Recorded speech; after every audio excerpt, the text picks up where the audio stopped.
বর্ধমান জেলার একটি ছোট্ট গ্রামে বাস করত এক গরিব ছেলে। তার নাম ছিল মাধব। এই পৃথিবীতে তার আপন বলতে কেউ ছিল না। বাবা মা অনেক আগেই মারা গিয়েছিলেন। গ্রামের এক প্রান্তে একটি ছোট কুঁড়ে ঘরে সে একাই বসবাস করত।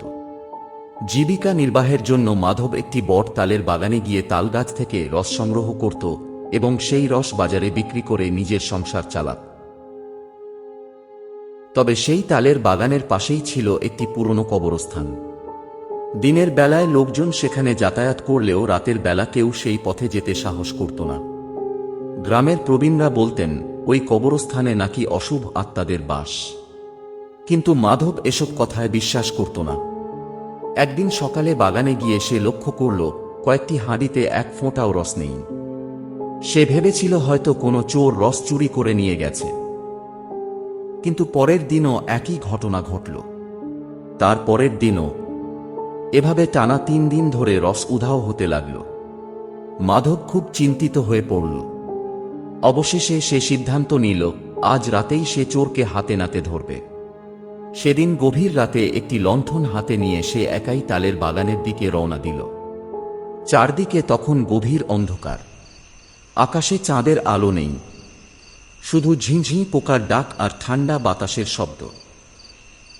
কবরস্থানের কাছে পৌঁছাতেই হঠাৎ তার চোখ পড়ল এক অদ্ভুত দৃশ্যের উপর। দূরে কুয়াশার মধ্যে 4 জন কালো কাপড়ে ঢাকা মানুষ ধীরে ধীরে এগিয়ে আসছে। তাদের কাঁধে ছিল একটি তাঁবুত। 4 জনের মুখ দেখা যাচ্ছিল না। তারা কোনো কথা বলছিল না। নিঃশব্দে কবরস্থানের ভেতরের দিকে এগিয়ে যাচ্ছিল। দৃশ্যটি দেখে মাধবের বুক কেঁপে উঠল। সে দ্রুত একটি ঝোপের আড়ালে লুকিয়ে পড়ল। কিন্তু কয়েক মুহূর্ত পরেই সে দেখল তাঁবুতসহ 4 জন মানুষ যেন কুয়াশার মধ্যে মিলিয়ে গেল। মাধব নিজের চোখকে বিশ্বাস করতে পারছিল না। তবুও সে নিজেকে সাহস দিয়ে বলল, না, আমি ভয় পাব না। আজ আমাকে চোরকে ধরতেই হবে। এই বলে সে ধীরে ধীরে তালের বাগানের ভেতরে প্রবেশ করল। কিছু দূর এগিয়ে যেতেই তার কানে একটি অদ্ভুত শব্দ ভেসে এলো।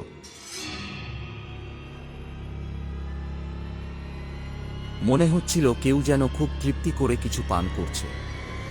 মাধব সতর্ক পায়ে শব্দের উৎসের দিকে এগিয়ে গেল। তারপর যা দেখল তা দেখে তার শরীরের রক্ত যেন হিম হয়ে গেল। একটি উঁচু তালগাছের মাথায় সাদা চুলওয়ালা ভয়ঙ্কর এক ডাইনি উল্টো হয়ে ঝুলে আছে। তার চোখ দুটো জ্বলছে অগ্নিশিখার মতো, আর সে মাধবের হাঁড়ি থেকে তালরস পান করছে। ধীরে ধীরে সে নিজের মাথা ঘুরিয়ে মাধবের দিকে তাকাল। তারপর বিকট স্বরে হেসে উঠল।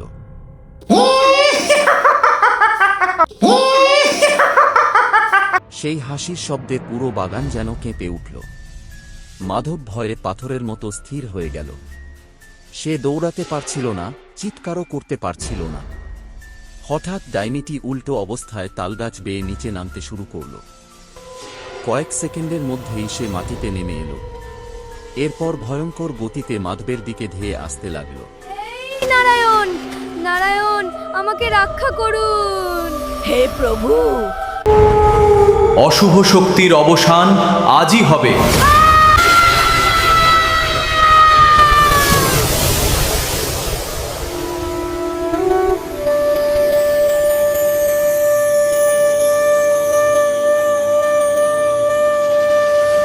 সবকিছু আবার শান্ত হয়ে গেল। মাধব ভগবানের চরণে প্রণাম করতে এগিয়ে গেল। কিন্তু ঠিক তখনই শ্রীহরি নারায়ণ অন্তর্ধান করলেন। মাধব আর কিছু বুঝে ওঠার আগেই অজ্ঞান হয়ে মাটিতে লুটিয়ে পড়ল। পরদিন সকালে তার জ্ঞান ফিরল নিজের কুঁড়ে ঘরে। তার পাশে বসেছিলেন এক বৃদ্ধ। বৃদ্ধ বললেন, বাবা, আজ ভোরে তোমাকে কবরস্থানের পাশে অচেতন অবস্থায় পড়ে থাকতে দেখেছিলাম, তাই তোমাকে বাড়িতে নিয়ে এসেছি। মাধব কিছু বলল না। সে শুধু চোখ বন্ধ করে মনে মনে ভগবানকে প্রণাম করল। সেই ঘটনার পর আর কোনোদিন তার তালের রস চুরি হয়নি। তবে গ্রামের লোকেরা আজও বলে, গভীর রাতে সেই কবরস্থানের পাশে মাঝে মাঝে একটি রহস্যময় তাঁবুত দেখা যায়। কিন্তু সেই তাঁবুতের ভেতরে কি রয়েছে তা আজও কেউ জানতে পারেনি।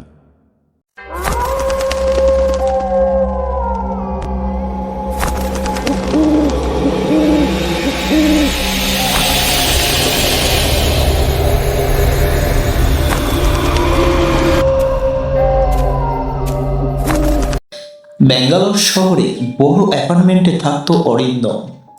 সে ছোটবেলায় তার মা বাবার সাথে কলকাতায় চলে এসেছিল এবং কলকাতা থেকে ভালো করে পড়াশোনা করে সে এখন ব্যাঙ্গালোরে একটি ভালো চাকরি করে।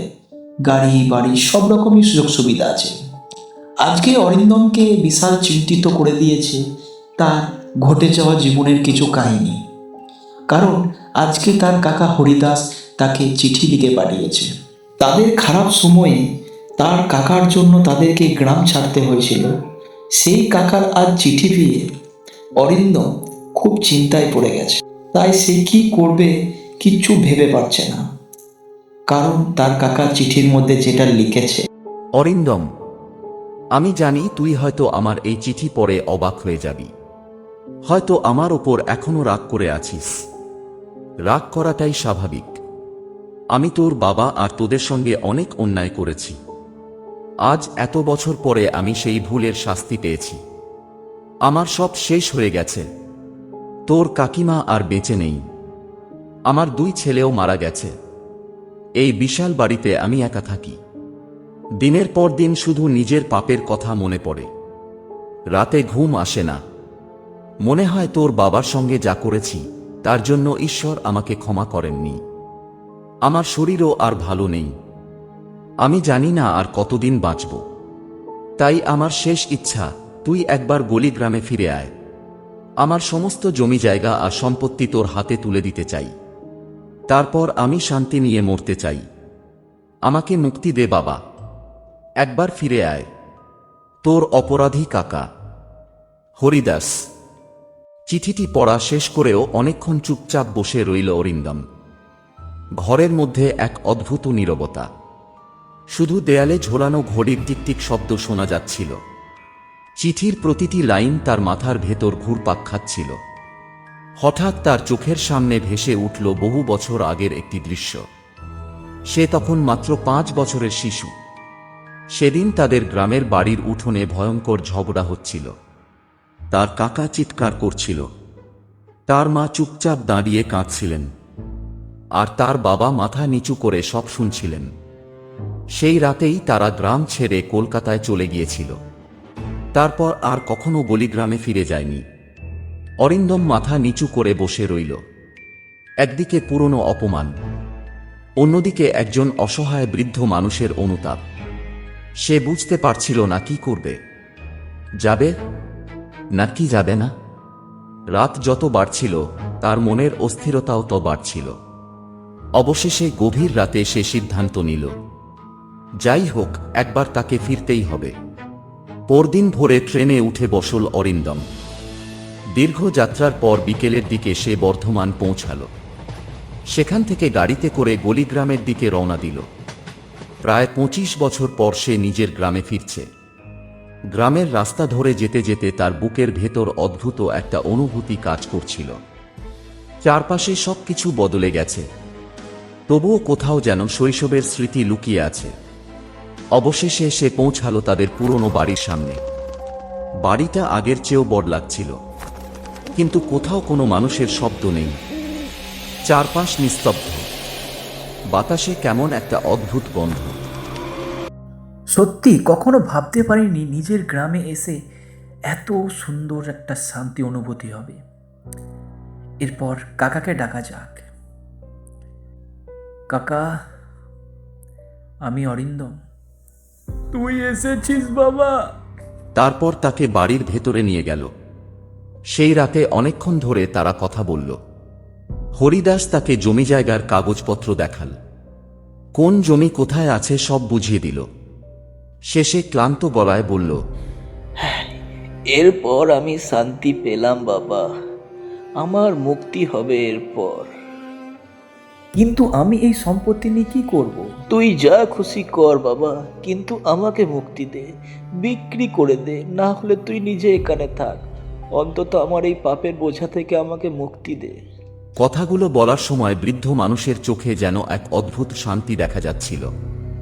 রাত অনেক হয়ে গিয়েছিল। অরিন্দম নিজের ঘরে গিয়ে শুয়ে পড়ল। কিন্তু সে জানত না, পরদিন সকালে তার জীবনের সবচেয়ে ভয়ঙ্কর রহস্যের মুখোমুখি হতে চলেছে সে।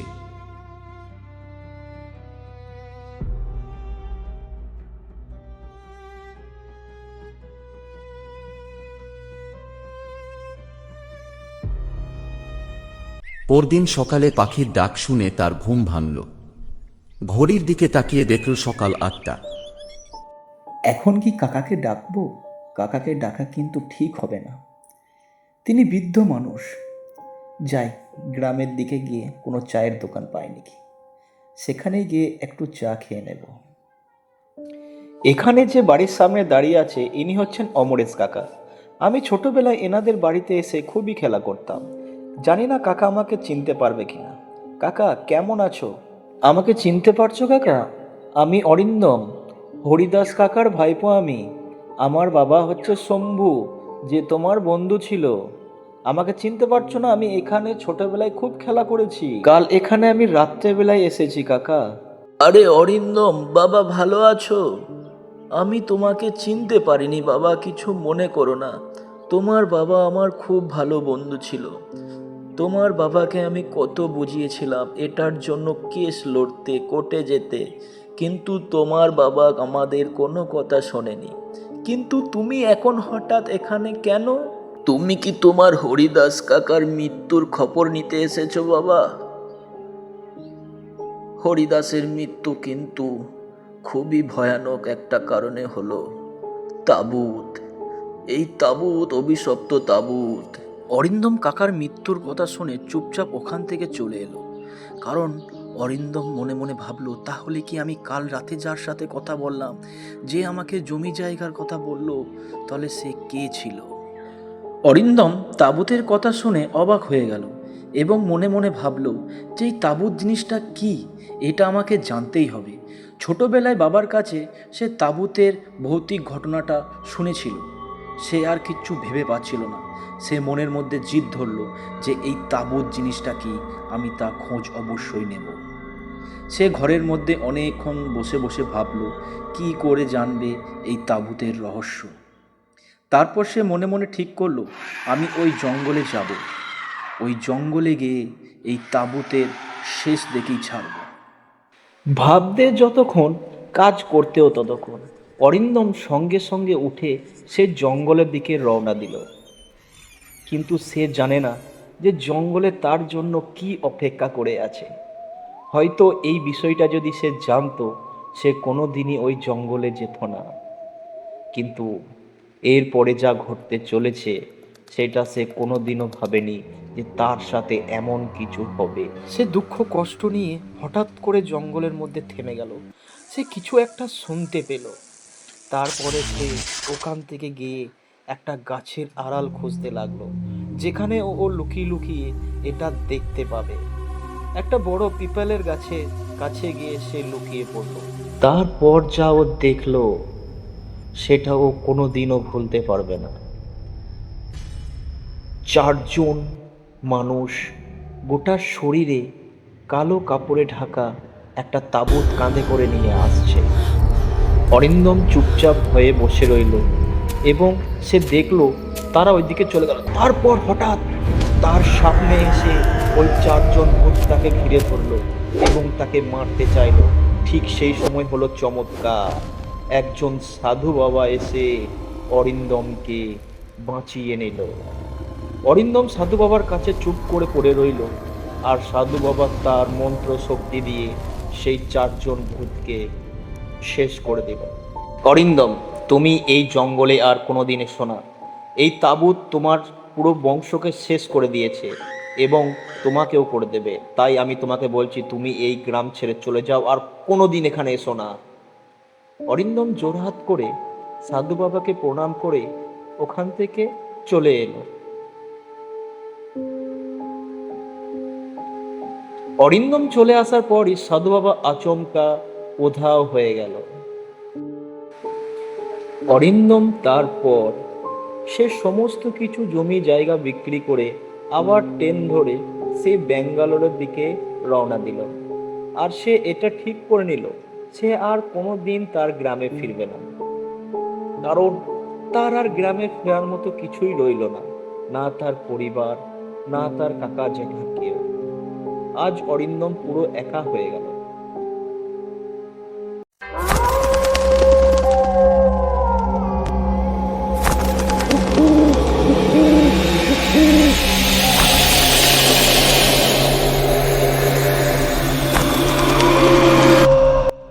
ছোট গ্রামের পাশে ছিল একটি পুরনো বাস স্টপ। দিনের বেলায় সেখানে অনেক মানুষ আসতো যেত, কিন্তু রাত হলেই জায়গাটি একেবারে ফাঁকা হয়ে যেত। গ্রামের মানুষদের মধ্যে একটি অদ্ভুত গল্প প্রচলিত ছিল। তারা বলতো মাঝরাতে সেখানে একজন অচেনা যাত্রী এসে বসে থাকে। একদিন রাহুল নামের এক ছেলে শহর থেকে ফিরতে দেরি করে ফেলল। শেষ বাস থেকে নেমে সে একা বাস স্টপে দাঁড়িয়ে রইল। চারদিকে ছিল নিস্তব্ধতা, শুধু দূরে ঝিঝি পোকার শব্দ শোনা যাচ্ছিল। এত রাতে এখানে কেউ নেই কেন? হঠাৎ রাহুল লক্ষ্য করল বাস স্টপের এক কোণের বেঞ্চে একজন বৃদ্ধ বসে আছেন। তিনি সাদা কাপড়ে চুপচাপ রাস্তার দিকে তাকিয়েছিলেন। রাহুল অবাক হয়ে গেল। কিছুক্ষণ আগেও সেখানে কেউ ছিল না।